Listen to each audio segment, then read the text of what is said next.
నమస్తే. రీసెంట్‌గా మనం చూసినాం కోదాడలో రాజు అనే దళిత సమాజ వర్గానికి చెందిన బిడ్డ అంటే పెట్రోల్ బంక్‌లో పనిచేసే అతను లాకప్ డెత్ జరిగిన పరిస్థితి. సో, అది లాకప్ డెత్ అని చెప్పి చాలామంది చెప్తా ఉంటారు. ఇంకో వైపేమో అది కాదు. తను హఠాత్తుగా చనిపోయాడని చెప్పి చెప్తున్న పరిస్థితి. సో, దీనిపైన పోరాటం చేస్తా ఉన్నామని చెప్పేసి ఎంఆర్‌పీఎస్ వ్యవస్థాపక అధ్యక్షులు పద్మశ్రీ మందకృష్ణ మాదిగ గారు మనతో ఉన్నారు. అన్న చెప్పండి అన్న ఏం చెప్తారు? అదేమో లాకప్ డెత్ కాదు అని పోలీస్ అధికారులు కావచ్చు కొంతమంది చెప్తా ఉన్నారు.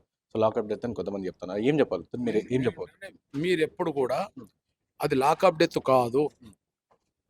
మేము ఎలాంటి చిత్రహింసలు పెట్టలేదు. మేము చట్టవిరుద్ధంగా ఏం ప్రయత్నం చేయలేదు అని చెప్పి ఇంతవరకు పోలీసులే మాట్లాడతలేరు బయట. కానీ రికార్డు చూపించింది ఏంటిది? రాజేష్ మీద 8వ తారీఖు నాడు ఫిర్యాదు వచ్చింది. ఆ ఫిర్యాదు వచ్చిన రోజు మేము ఎఫ్ఐఆర్ కట్టాము. 9కి అరెస్ట్ చేశాము. 10కి రిమాండ్ చేశామని చెప్తున్నారు. అంతవరకే రికార్డు చెప్తున్నది కానీ బయట ఎక్కడ మాట్లాడతలేరు. మాట్లాడితే వాళ్ళు దోషులుగా అవుతారనేసి మనకు తెలుసు.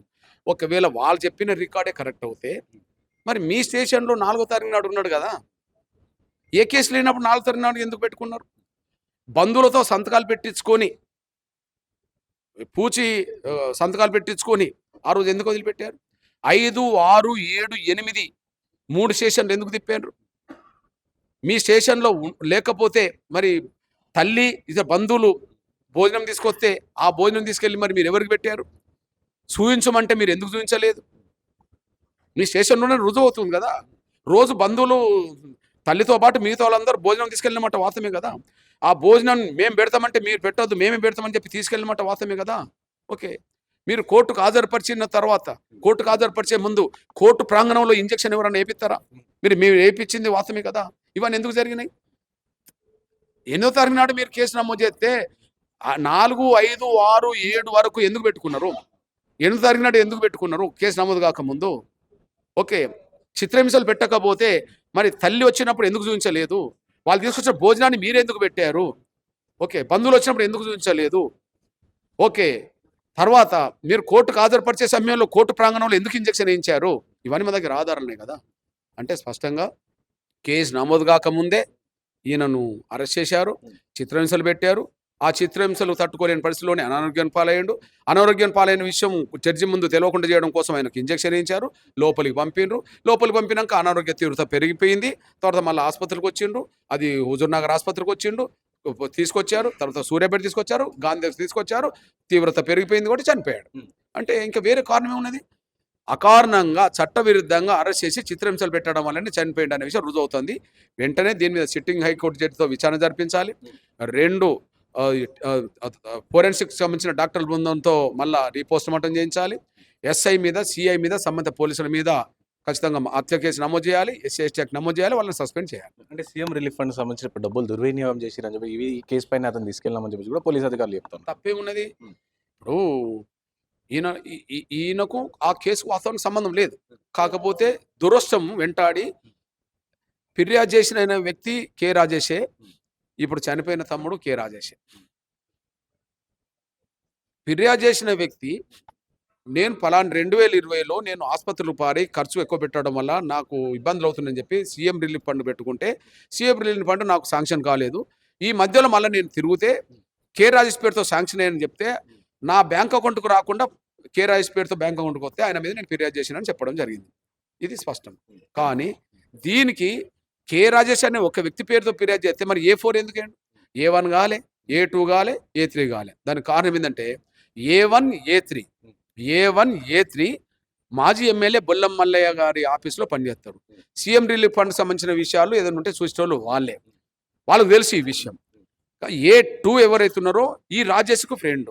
ఏ2కు, ఏ1కు వాళ్ళకు తెలుసు. ఎందుకంటే ఈయనకు ల్యాబ్ అసిస్టెంట్‌కి సంబంధించిన టెక్నీషియన్‌కి సంబంధించిన ఇతను ఎవరు? ఈ ఏ2. ఒకటి ఏ2కు వాళ్ళు చెప్పుకున్నారు. మనకు ₹1,00,000 వస్తున్నాయి. కానీ అవి మన పేరుతో రావు. కె. రాజేష్ ఎవరన్నా ఉంటే చెప్పంటప్పుడు కె. రాజేష్ నా ఇంటర్మీడియట్ ఫ్రెండ్. ఆయన పేరుతో మనం ఏపిచ్చి తీసుకుందామని చెప్తే కె. రాజేష్‌కు ఈ ఏ2 ఫోన్ చేసి నా డబ్బులు మీకు వస్తున్నాయి. మీ పేరుతో వస్తున్నాయి. కానీ నాకు మళ్ళీ ఇవ్వాలంటే సరే అని చెప్పి మళ్ళా ఈయన బ్యాంక్‌లో రావడం, మళ్ళీ తీసేయడం వెంటనే జరిగింది. వాళ్ళు పంచుకున్నారు. ఈయనకు సంబంధమే లేదు. ఈయనకు సంబంధం లేదు. కేవలం ఫిర్యాదుదారుడు కె. రాజేష్, ఈయన పేరు మీద వచ్చింది కె. రాజేష్. ఈ సంబంధమే తప్ప ఇంకోటి కాదు. ఇంకోటి అవుతే ఏ1 ఈయనే కావాలి కదా! ఫిర్యాదు ఈయన మీద చేసినప్పుడు ఏ1 ఈయనే కావాలి. అందులో నిజంగా స్కామ్‌లో ఈయన ఉంటే ఈయన ఏ1, ఏ2 ఈయనే కావాలి. కానీ ఈయన లాస్ట్ అయ్యిండు. కారణం ఏందంటే ఈయన పేరు వచ్చింది కాబట్టి ఆయన మీద పెట్టాల్సి వచ్చింది అంతే, లేకపోతే ఈయన మీద వచ్చేది కూడా కాదు. అంటే కేవలం ఈ దళిత బిడ్డని ఈ విధంగా చేస్తే ఎవరు అడగారని చెప్పేసి ఈ విధంగా జరిగిందని ఈ విధంగా అన్ని తప్పు వచ్చే ప్రయత్నం చేస్తారు అనుకోవచ్చు. ఇప్పుడు ఎంత తప్పు పుచ్చాలనుకున్నా కూడా వాళ్ళు చేసిన స్పష్టంగా రుజువు అవుతుంది. ఇప్పుడు ఈ ఏదైనా నేరం జరిగినప్పుడు ఆధారాల కోసం తిరుగుతారు కదా, మేము అంటున్నాం ఆధారాలు మీ దగ్గరనే ఉన్నాయి, బయట పెట్టండి. ఓకే, మీరు 8వ తారీఖున అరెస్ట్ చేస్తే 8వ తారీఖు నాడు ఎక్కడ అరెస్ట్ చేశారు, ఆయనను ఎక్కడికి తీసుకెళ్లారు, మరి 8 కంటే ముందు ఈయనను అరెస్ట్ చేసిన దాని విషయం మీ పోలీస్ స్టేషన్లో ఉండబడే సీసీ కెమెరాలే చెప్పేస్తాయి. 5, 6, 7, 8 ఎక్కడెక్కడ తిప్పిండ్రో మీ సీసీ కెమెరాలు లేపుతాయి. మీ వాహనం ఎక్కడ తిరిగిందో కూడా సీసీ కెమెరా లేపుతాయి. మీరు బయట పెట్టేసేయండి. కోర్టు ప్రాంగణంలో మీరు వేసిన ఇంజక్షన్ ఏందో రుజువు అవుతూనే ఉన్నది. కోర్టు ప్రాంగణంలో ఎవరన్నా హాజరుపరిచే ముందు ఇంజక్షన్ లేస్తారా? వేయరు కదా. మీరు వేశారు కదా. పోనీ తల్లి భోజనం తీసుకొచ్చింది కదా, బంధువులు భోజనం తీసుకొచ్చారు కదా, భోజనం తీసుకొచ్చినప్పుడు మేము పెడతామంటే మీరు పెట్టద్దు మేమే పెడతామని చెప్పి తీసుకున్నారు కదా, మరి తల్లిను బంధువులు భోజనం తీసుకొస్తే ఎవరికి పెట్టిండ్రు మీరు? మీ దగ్గర లేకపోతే మరి ఎవరికి పెట్టిండ్రు? సూచించమన్నా ఎందుకు చూపించలేదు? కారణం ఏంటంటే చిత్రహింసలు అప్పటికే పెట్టారు కాబట్టి మీరు సూచించలేకుండా పోయారు. ఇవన్నీ ఖచ్చితంగా అకారణంగా కేసు నమోదు కాకముందే చట్టవిరుద్ధంగా చేసి చిత్రహింసలు పెట్టడం వల్లనే ఆయన మృత్యువాత పడ్డాడు. దీనికి ఖచ్చితంగా బాధ్యులు చిలుకూరు ఎస్ఐ, కోదాడ సిఐ, సంబంధిత పోలీసులు దీనికి బాధ్యత వహించాల్సిందే. సో ఎప్పటివరకు పోరాటం చేయబోతుంది ఈ ఘటన పైన? సో ఎంఆర్పిఎస్ కావచ్చు, సో మీరు ఎప్పటివరకు పోరాటం జరిగింది? జవాబు రావాల్సిందే, పరిష్కారం దొరకాల్సిందే కదా. అంటే మేము ఇక్కడ దృష్టికి తీసుకొస్తున్నాను నేను. ఇప్పుడు మీకు ఆ నేరానికి సంబంధం లేకపోతే మరి తల్లి దగ్గరికి వెళ్ళి సూర్యాపేట డిఎస్పీ మాదిగైన, సూర్యాపేట డిఎస్పీ మాదిగైన పోయి 8 లక్షలు ఎందుకు ఇస్తా ఉన్నావు?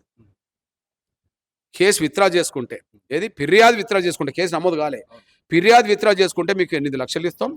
ఆర్డీఓ తోటి వాళ్ళతో మాట్లాడి ఒక ఇల్లు కట్టిస్తాం. ఓకే, ఇంకేదన్నా అవుట్ సోర్సింగ్ ఉద్యోగం ఇస్తాం అన్నారు. మీరు ఎందుకు బాధ్యత తీసుకుంటారు?